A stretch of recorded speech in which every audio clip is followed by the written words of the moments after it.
Why was she adjusting a scope that was already perfect?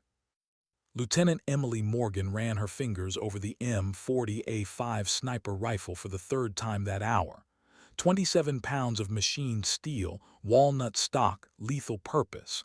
The calibration was flawless. She knew it, but her hands kept moving anyway. A ritual, a prayer disguised as preparation. Behind her, voices drifted from the equipment tent, loud enough to hear, quiet enough to pretend they didn't know she was listening. "I'm just saying, Reed's making a mistake." Master Sergeant Michael Sullivan's voice cut through the Afghan night like gravel scraping concrete. 52 years old, Desert Storm veteran, a face that looked like a road map of every war America had fought in the last 3 decades. "This op is tight. We can't afford dead weight." Emily's jaw tightened. 4 counts in. Hold. 6 counts out. The breathing rhythm her father taught her when she was 12, holding his old Remington 700 in the Montana mountains, before the accident, before the Marine Corps recruiter showed up at the funeral with a folded flag and a promise that service would give her purpose. She qualified top of her class, someone offered. The defense sounded half-hearted, obligatory. "On a range," Sullivan shot back, with no one shooting back. The words hung in the air like smoke. Emily kept breathing, kept her hands steady, kept adjusting a scope that didn't need adjusting, because if she stopped moving, she might have to feel what those words were doing to her chest. That hollow ache, that familiar weight of being the only woman in a room full of men who'd already decided she didn't belong. The tent flap opened. Corporal Derek Hayes emerged, 23, built like a college linebacker, face carefully neutral when he spotted her. "Commander wants everyone inside," he said without meeting her eyes. "You too." She secured her rifle in its case, followed him into the tent. 8 men looked up as she entered.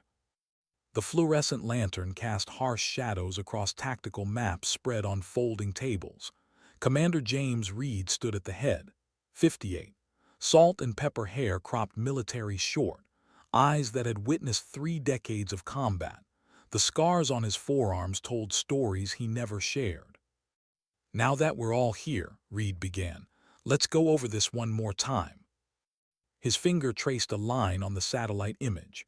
The valley looked like a killbox, steep walls on 3 sides, single-access road from the north, a compound nestled in the center like a spider waiting in its web. "Our target is a CIA asset. Call sign, Shepard. He's been held for 6 days. Intelligence suggests he's still alive, but his captors are planning to move him within 48 hours. Reed's expression darkened. "The group holding him isn't standard Taliban. They're former Spetsnaz, professionals with military-grade equipment, thermal optics, possibly optical camouflage technology." Sullivan leaned forward. His massive frame cast a shadow across the table. "What's our Overwatch situation?" "Single sniper position." Reed tapped a ridge overlooking the compound. 100 meters from the primary structure. He paused. "Morgan, that's your post." The temperature in the tent seemed to drop. Someone shifted uncomfortably. Emily felt every eye in the room turn toward her, measuring, judging, waiting. "Sir," Sullivan said carefully, "that's a critical position. If we're compromised, Overwatch is our lifeline." "I'm aware, Master Sergeant." "With respect, Lieutenant Morgan has 0 combat deployments. She has more confirmed kills on the range than anyone in this tent." Reed's voice was flat as steel. "At distances most of you couldn't even spot a target. This discussion is over. Morgan takes Overwatch. Questions about the actual mission." Silence settled like concrete. Emily kept her face impassive, but her heart hammered against her ribs. This was it. Her chance to prove she belonged, or her chance to fail in front of everyone who'd ever doubted her. After the briefing, she returned to her quarters, a plywood cubicle barely large enough for a cot and footlocker. She pulled out the leather journal her father had carried through 3 deployments. Open to a page she'd read 100 times. Emily, asterisk his handwriting, read, if you're reading this, I'm gone. But here's what I need you to remember. Being a good soldier isn't about being fearless. It's about being more afraid of letting down the person next to you than you are of dying. When you're scared, and you will be scared, focus on the mission. Focus on bringing your team home. That's how you honor the uniform. She traced the words with her fingertip. Tomorrow, she'd find out if she could live up to his legacy, or if everyone who doubted her had been right all along. At 2100 hours, a knock came at her door. Commander Reed stood there, his silhouette stark against the compound lights. "Got a minute, Lieutenant?" They walked to the armory. The Afghan night had turned cold, stars sharp as glass shards overhead. Reed moved with the economical grace of a man who'd spent his life in calculated motion. "Sullivan's worried," Reed said finally. "Hayes thinks I'm making a political statement. Half the team thinks you'll freeze up when rounds start flying downrange." Emily straightened. "And what do you think, sir?" Reed's expression didn't change. "I think you've got something to prove, and soldiers with something to prove are either the bravest or the most dangerous." He paused at the armory door. "Your father once told me that the hardest shot he ever took was the one where he had to trust himself completely. No spotter, no backup, just him and the target and his belief that he'd done everything right." Reed's eyes met hers. "That's what tomorrow is going to be like for you." "I'm ready, Commander." "I know." His voice softened almost imperceptibly. "There's something else you should know. Your father and I served together long before Desert Storm. Task Force 163, Eastern Europe, 1987. Cold War operations that never made it into any history book." Emily felt her pulse quicken. Her father had rarely spoken of his early missions. "William saved my life in Fallujah," Reed continued. "Took a round meant for me. That's why I fought to get you on this team, not because of guilt, because I know Morgan blood runs true." He reached into his pocket, pulled out a tactical knife in a leather sheath. "This was your father's. I want you to carry it tomorrow." Emily took the knife. The leather was worn smooth from years of handling. Her father's initials were carved into the handle. She'd never seen this before, never knew Reed had kept it all these years. "Thank you, sir." Reed nodded. "Get some rest, Lieutenant. 0300 comes early." But sleep didn't come. Emily lay on her cot, staring at the plywood ceiling, turning the knife over in her hands. She thought about all the moments that had led here. Bud S training, where instructors had tried to break her specifically because she was female. Dive school. Seer training, where they wanted to prove she didn't belong.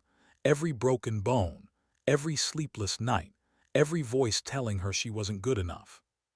And tomorrow, she'd either prove them all wrong, or confirm every doubt they'd ever had.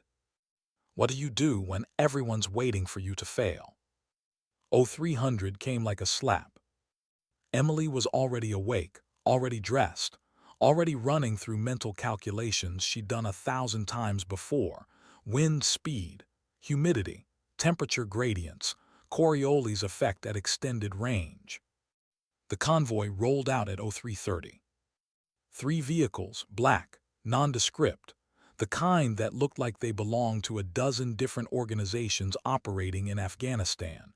Emily sat in the back of the second vehicle, her rifle case beside her. Hayes drove. Sullivan rode shotgun. Neither spoke. The silence felt heavier than words. They drove for 2 hours.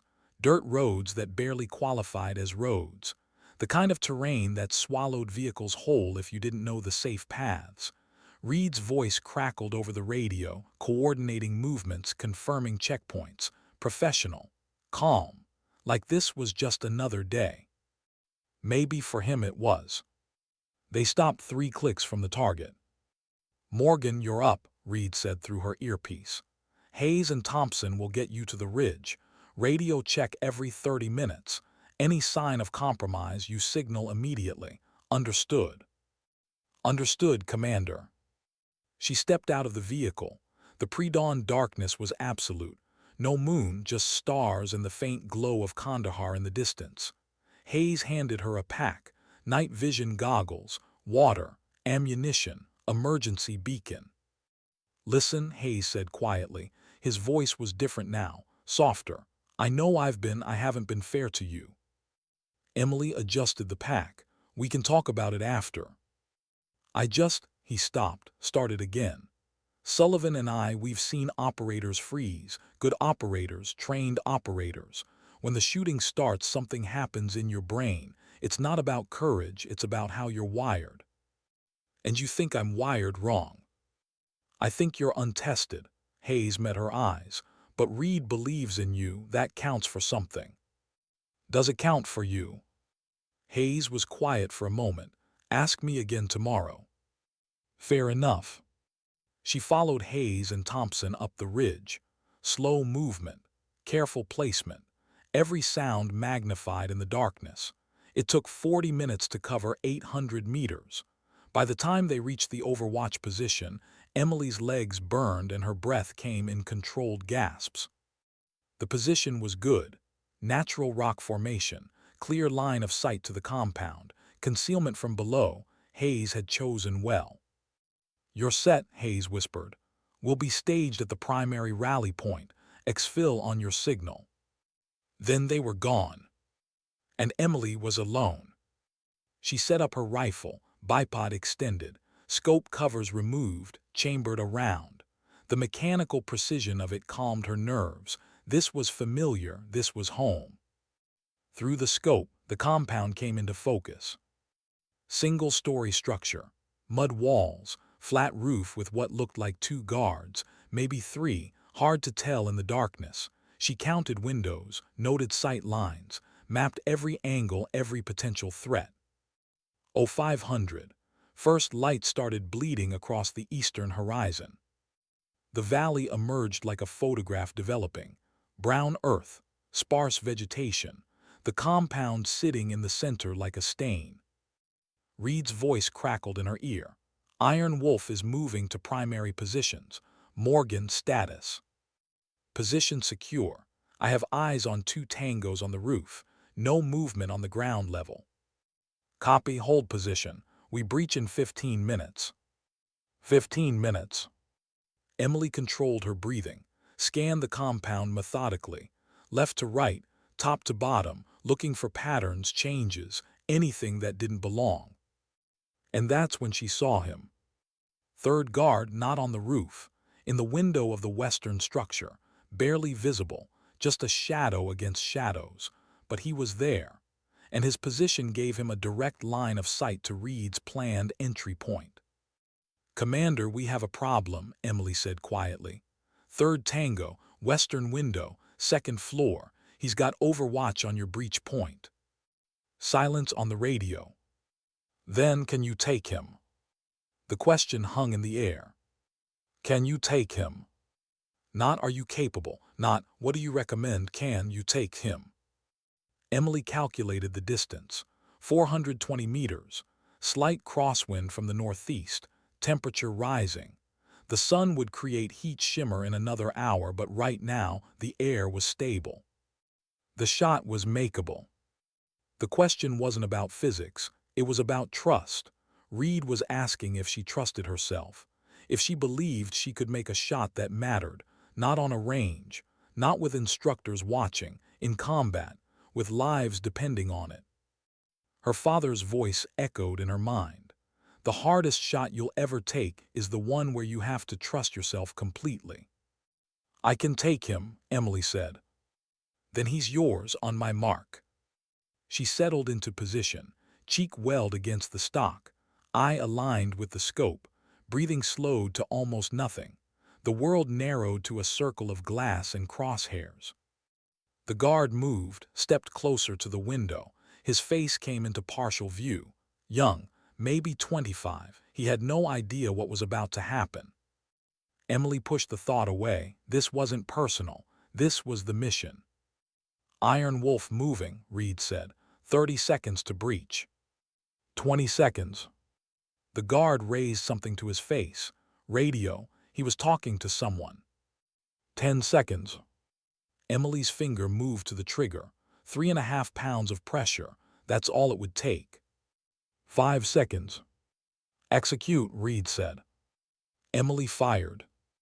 The rifle bucked against her shoulder. The suppressor dampened the sound to a sharp crack that echoed off the valley walls. Through the scope, she saw the impact. Center mass. The guard dropped. Didn't make a sound. Didn't have time to warn anyone. Tango down, Emily said. Her voice was steady, calm, like she'd done this 1,000 times before. Good shot, Iron Wolf, moving to breach. The team poured into the compound. Emily tracked them through her scope, covering angles, watching for threats. Her heart rate had slowed. Her breathing was controlled. Everything her training had prepared her for was happening automatically. 2 more guards emerged from the eastern building. Emily tracked the first one, fired, he went down. The second one dove for cover, but Hayes was already on him. 2 shots, double tap, textbook. Building 1 secure, Sullivan reported. Building 2 secure, Hayes confirmed. Package located, Reed said. Shepard is alive, preparing for exfil. It had taken less than 4 minutes. 4 minutes to prove everything, or to prove nothing. Emily wasn't sure which. Morgan, good work, Reed said. Pack it up, we're leaving. She broke down her rifle, secured her gear, started the descent from the ridge. Her hands were steady. Her mind was clear. No shaking, no fear, no doubt. She'd done it. Made the shot, kept the team safe, completed the mission. So why did she still feel like she had something to prove? They didn't celebrate. Soldiers rarely do. You complete a mission, you file a report, you move on to the next one. That's how it works. But Emily felt it in the way Hayes nodded to her when she climbed into the vehicle, the way Sullivan didn't avoid her eyes during the debrief. Small things, quiet acknowledgments, the currency of respect in a world that doesn't deal in praise. Back at Fob Viper, Reed called her into his office. Sit down, Lieutenant. She sat. Reed leaned back in his chair, studied her for a long moment, the same way her father used to study a rifle before deciding if it was worth keeping. How do you feel? He asked. Strange question. Emily considered lying, saying what she thought he wanted to hear, but Reed had served with her father, he'd know. Honestly, sir, I'm not sure I made the shots. We got Shepard out. Mission accomplished, but it doesn't feel like enough. Emily looked up. Yes, sir. Reed nodded slowly. Your father was the same way. After his first combat deployment, he came to me and said, James, I did everything right. So why does it feel like I cheated? I asked him what he meant. He said, I trained for years, ran scenarios 1,000 times, and when it happened, it was just mechanical, pull trigger, target drops. Where's the test? What did you tell him? I told him the test isn't in the doing. It's in the living with what you've done. Reed's expression softened. You took 2 lives today, Emily. That should matter to you. The day it stops mattering is the day you need to turn in your rifle. Emily thought about the young guard in the window, the way he'd raised the radio to his face, the split second before everything ended for him. It matters, she said quietly. Good. Reed pulled a folder from his desk. Because I need you to understand what we're really doing here. This mission wasn't just about rescuing Shepard. It was about stopping what Shepard discovered. He opened the folder. Satellite images, intelligence reports, photos of compounds, weapons stockpiles, chemical signatures. Shepard was tracking a smuggling network, former Soviet chemical weapons, VX gas, sarin, enough to kill thousands. The man holding him is named Victor Klov, former Spetsnaz. Now he sells death to the highest bidder. Emily studied the photos. Where is he now? We don't know, but there's something else you need to understand. Reed's voice dropped. Klov knew your father. They crossed paths during Task Force 163 operations in the 80s. There was an incident. Klov's brother was killed. He blamed your father, has blamed the Morgan family ever since. The room felt colder suddenly. Are you saying this was personal, the mission?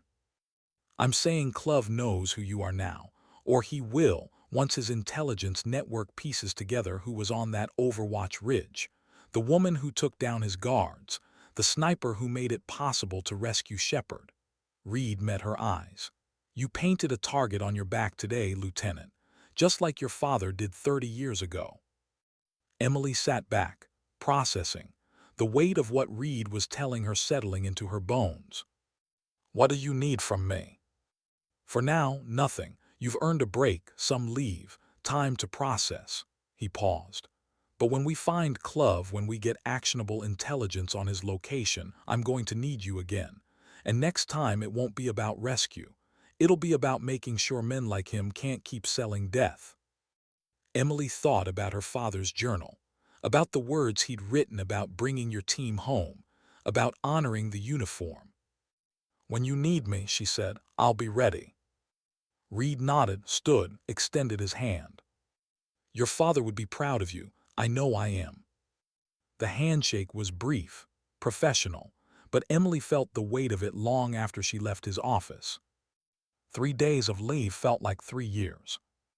Emily tried to relax, tried to sleep in, tried to do normal things that normal people did when they weren't deployed in a war zone. But every time she closed her eyes, she saw the guard in the window, saw the crosshairs settle on his chest, felt the trigger break. It should have bothered her more, that's what scared her, the ease of it, the mechanical precision, pull trigger, target drops, no hesitation, no doubt. Was this who she was now? On the 4th day, Hayes found her at the base gym. She was running, mile after mile on the treadmill, trying to outrun thoughts that kept pace no matter how fast she went. Morgan. She slowed, stopped, grabbed a towel. Hayes. He gestured to the weight bench. Got a minute. They sat. The gym was empty, early morning. Most of the base was still asleep. I wanted to apologize, Hayes said, for the way I treated you before the mission, for doubting you. Emily took a drink of water. You had your reasons. Reasons aren't the same as being right. He looked at his hands. I've seen a lot of operators come through. Some are naturals, some work hard to get there, and some just, they're not meant for this life. I thought you were the third kind. And now I think you're the first kind, maybe the best kind. Hayes met her eyes. That shot you made, 420 meters, through a window, in combat. Most snipers train their whole careers and never make a shot like that under pressure. You made it on your first deployment. Emily didn't know what to say to that. Sullivan wants to buy you a drink, Hayes continued. Said anyone who can shoot like that deserves respect. Coming from him, that's practically a marriage proposal. Despite everything, Emily smiled. Tell Sullivan I'll take a rain check. Hayes nodded, started to leave, then stopped. One more thing, the team's been talking, we want you permanent. Iron Wolf permanent. Reed's going to offer it to you officially, but I wanted you to know, it's not charity, it's not politics. You earned it. After he left, Emily sat alone in the empty gym. Iron Wolf permanent. It was everything she'd worked for, everything she'd sacrificed for, the validation she'd been seeking since the moment she decided to follow her father's path. So why did it feel incomplete? The answer came 3 days later. A secure tablet appeared in her quarters. Classified message. Highest priority. She entered her authentication code and the screen lit up. CIA intelligence had located Victor Clove. Pakistan, near the Afghanistan border. Compound similar to the one in Araheim but larger. Better defended. Thermal imaging showed signatures consistent with chemical weapon storage. Clove hadn't just been holding a CIA agent. He'd been protecting weapons that could kill thousands. At the bottom of the briefing was a personal note from Reed. Task Force 163 is being reactivated. Special authorization from JSOC. This stays off the books. I need operators I can trust absolutely. You in? Emily stared at the screen. This was it, the real test, not a rescue mission, not a defensive operation. This was about hunting a man who'd been hunting her family for decades, about stopping a threat that had killed her father's legacy. She typed her response. I'm in. The Pentagon briefing room was deep underground. No windows, no natural light, just fluorescent tubes and the hum of ventilation systems recycling the same air over and over. Reed was there, Sullivan, Hayes, three other operators she'd never met, CIA analysts with folders thick enough to use as weapons. Victor Clove, the CIA station chief, began, projecting an image on the screen. Former Spetsnaz, currently operating as an independent arms broker with ties to Pakistani intelligence. He's been selling former Soviet chemical weapons to terrorist organizations for the past 5 years. More images, compounds, weapons caches, satellite surveillance. We have confirmation that he's brokering a deal with at least 2 known extremist groups. The transfer happens in 7 days. If those weapons leave his compound, thousands of people could die. Reed looked at each member of the newly formed Task Force 163. This mission is completely deniable. If you're captured, no one will acknowledge you. If you're killed, your families will be told it was a training accident. I need everyone to understand the stakes. He turned to Emily. Lieutenant Morgan, Clove knows you. He's seen your face. That makes you both our biggest liability and our greatest asset. He'll be watching for SEAL teams now, but he might not expect the woman who embarrassed him to come after him alone. Emily felt the weight of what Reed was suggesting. You want me to infiltrate the compound alone? You'd have backup, a click out, emergency response only, but yes, you'd go in solo, posing as a potential buyer. We've established a cover identity for you, arms dealer from Ukraine. The paperwork will hold up to scrutiny. And once inside, you place locator beacons on the chemical weapons, identify Clove's security protocols. Then, Reed's expression was grave. Then you eliminate Clove permanently. As long as he's alive, he'll keep selling these weapons, and he'll keep coming after you and anyone connected to your father. The room fell silent. What Reed was proposing wasn't a military operation. It was an assassination. Emily looked around at the team. Hayes's face showed concern. Sullivan showed nothing. The perfect poker face of a career operator who'd been asked to cross similar lines before. How soon do we deploy? She asked simply. Reed nodded, understanding everything in that question. 48 hours. We stage from a CIA safe house in northern India. Final briefing en route. After the meeting, Hayes caught her in the hallway. Morgan, you don't have to do this. There are other ways to get at Clove. Not in 7 days there aren't. And if those weapons leave his compound, thousands of people could die. Hayes studied her face. This isn't just about the weapons, is it? It's about your father, about finishing his fight. Maybe, Emily met his gaze steadily, but that doesn't make it wrong. No, Hayes agreed. Just makes it personal. Personal can cloud judgment. I appreciate the concern, Hayes, but I've earned the right to make this call. He nodded slowly. Just come back, okay? Iron Wolf needs its sniper. 2 nights later, Emily sat in a CIA transport aircraft over the Hindu Kush Mountains, dressed in civilian clothes appropriate for a Ukrainian arms dealer. Dark jeans, boots, leather jacket. Her hair was dyed black, cut shorter than regulations would allow. Colored contacts turned her eyes a striking green. Reed sat across from her, reviewing operational details one last time. Your contact in Peshawar will drive you to the meeting point. Clove's men will take over from there. You'll be searched, so the tracking devices are embedded in your jewelry. The emergency beacon is in your watch. 3 clicks of the stem if you need immediate extraction. Emily checked the false documents in her bag. Passport, business cards, bank statements showing transactions with various unsavory organizations. The CIA had created a very convincing paper trail. What if he recognizes me?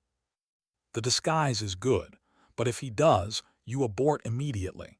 Signal the team and we'll create a diversion to cover your exit. Reed handed her a small case. Inside was a ceramic knife, virtually invisible to metal detectors. Last resort only. We need you to locate the weapons first. Emily slipped the knife into a hidden sheath in her boot, just like the one where she'd kept her father's knife in Anaheim. The symmetry wasn't lost on her. "Lieutenant," Reed said quietly, "I want to be clear about something. This mission is volunteer only. You've already proven yourself. You have nothing left to prove to me, to the team, or to your father's memory. If you want to back out, say the word and we'll find another way." Emily looked out the aircraft window. Mountains passed below, their peaks gleaming in the moonlight. Somewhere ahead, Victor Clove waited. The man who tried to kill her team. The man whose family had been hunting hers for decades. "I'm not backing out," she said. "Iron Wolf never quits." Reed nodded. "Wheels down in 20 minutes. Good hunting, Lieutenant." As the aircraft began its descent, Emily thought about the journey that had brought her here. From the Montana mountains where her father had first taught her to shoot, to the SEAL qualification courses where instructors had tried to break her, to Anaheim Canyon where she'd proven herself in fire and blood. Now she was flying into hostile territory alone, to face a man who represented not just a threat to national security, but a personal vendetta spanning generations. It wasn't how she'd imagined her career unfolding. But then few things in life followed the expected path. The plane's wheels touched down on a remote airstrip near the India-Pakistan border.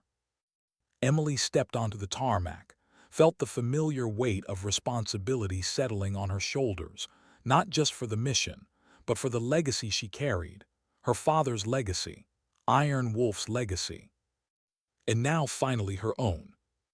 Reed stood beside her as the team unloaded equipment. "Remember your training," he said. "Trust your instincts, and remember what I told you about the hardest shot." Emily nodded. "The one where you have to trust yourself completely." "Exactly." Reed extended his hand. "See you on the other side, Lieutenant Morgan." She shook it firmly. "Count on it, Commander." As she walked toward the waiting vehicle that would take her across the border into Pakistan, Emily felt an unexpected calm settle over her. Whatever waited ahead, danger, possibly death, she was ready. Not fearless, but focused. Not without doubt, but beyond its reach. She was Iron Wolf now. And wolves never quit. They'd looked down on her once. Soon they'd never look away again. Because sometimes dignity doesn't speak. It simply acts.